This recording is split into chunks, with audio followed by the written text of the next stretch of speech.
Hey, what's up, viewers? Patrick from Bob vs. Night back reviewing this episode number 5 of Truth We Can Borrow. And today's verse comes out of John 16, verse 13, and it says, "But when He, the Spirit of truth, comes, He will guide you into all the truth.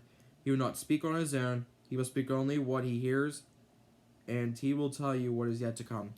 And that's what verse means. So this afternoon, let's get right into it. And we're going to go to, starting in Matthew 5, time for the Royal Rangers recap. And here we go. Matthew 5, starting at verse 1. And this is the introduction to the Sermon on the Mount. Here it is. It says, "Now when Jesus saw the crowds, he went up on a mountainside and sat down. His disciples came to him."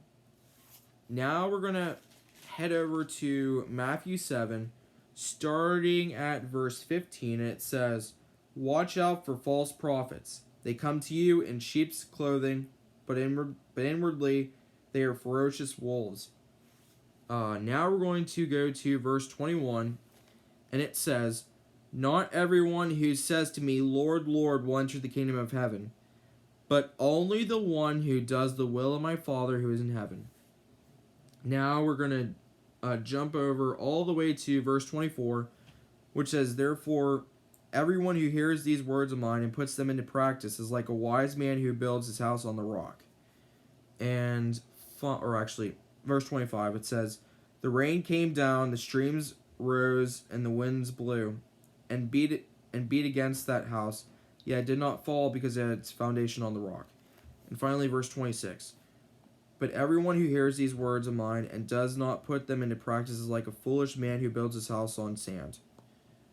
And finally, 2 Corinthians 4:8. And this is before we started our Bible study last night. In 2 Corinthians 4, verse 8. And here is what the verse says.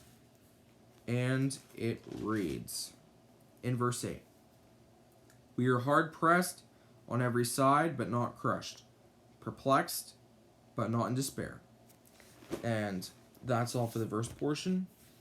And the verse to leave you with today, here it is. Psalm 34:8 says, "Taste and see that the Lord is good. Blessed is the one who takes refuge in him." And that's going to do it for the video. Thanks for watching. And until next time we meet again, viewers, in every way, God's way is always the best way.